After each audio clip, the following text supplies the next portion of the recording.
It's homecoming this weekend in West Lafayette. The Badgers are scheduled as a homecoming opponent. Tom Mulhern, Tom Oates. I thought that was reserved for Indiana, for Minnesota. That's twice now in 3 weeks, the Badgers' homecoming opponents. The reality is that this game could go a long way toward determining the Leaders Division champion based on Ohio State and Penn State not being eligible this year. Tom Mulhern, after seeing this team through the first few games, the Badgers, are they progressing toward what you would consider a championship caliber team, or are they going to be kind of a back and forth, inconsistent team throughout this season? Well, let's make one point clear: the bar is being set pretty low in the Leaders Division as far as what is a championship level team that will at least get you to the championship game.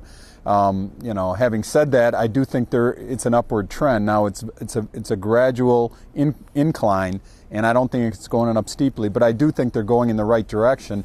I think the defense, other than the second half against Nebraska, has played really well. The offensive growth has been a little slower.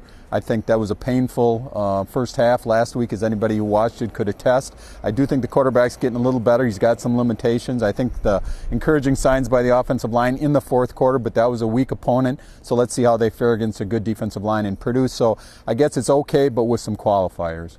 There's a lot of inexperience on this team, maybe more than recent UW teams. There have been a lot of new guys that have to get in, get their feet wet, and figure it out. I think it's happening. You can see it with certain players, as Mully just said.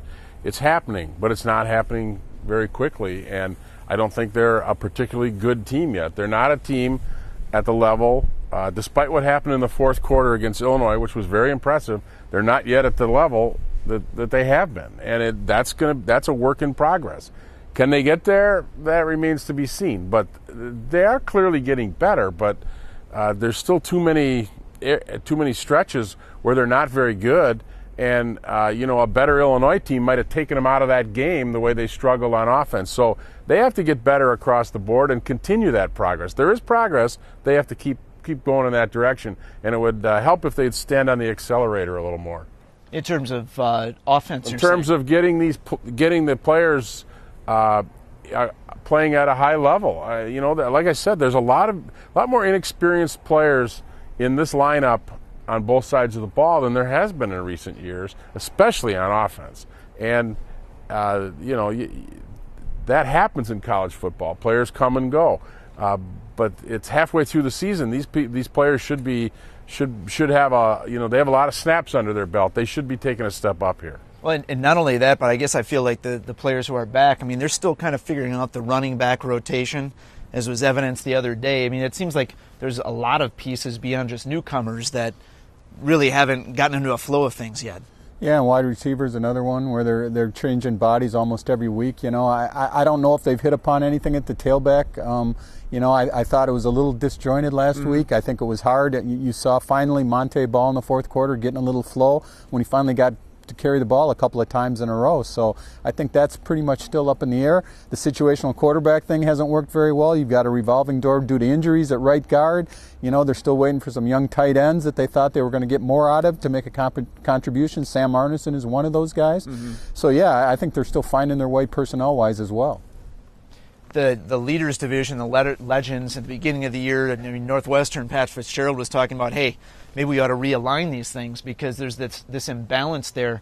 What's interesting is so far the Leaders has actually held up pretty well in kind of the crossover games, hasn't it? It really has. If you look at it, the last couple of weeks with Ohio State beating Nebraska and Michigan State and Northwestern losing to Penn State, and now you have really the Big Ten's worst nightmare in the Leaders Division with the two undefeated teams, the two ineligible teams, at least within conference play, in Penn State and Ohio State. So, right now, the strongest team definitely is Ohio State, without question right now. Maybe the only decent team, and they're ineligible, and I think that's about the worst-case scenario for the Big Ten. Here's the Big Ten's worst nightmare. Ohio State, which is ineligible to play in the postseason, is ranked, 6th, 7th, somewhere in that vicinity.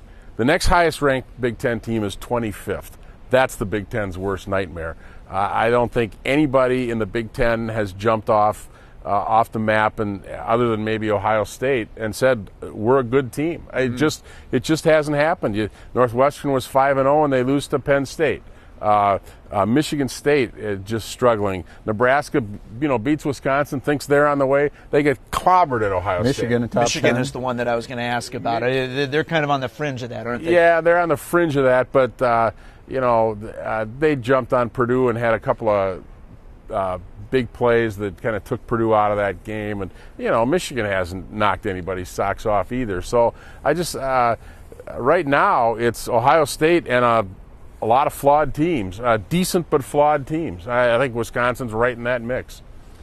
Here we got I guess right now the battle for third place then going on Saturday. It could pave the way toward Indianapolis. Stay with us all week. We'll have coverage on madison.com and in the pages of the Wisconsin State Journal.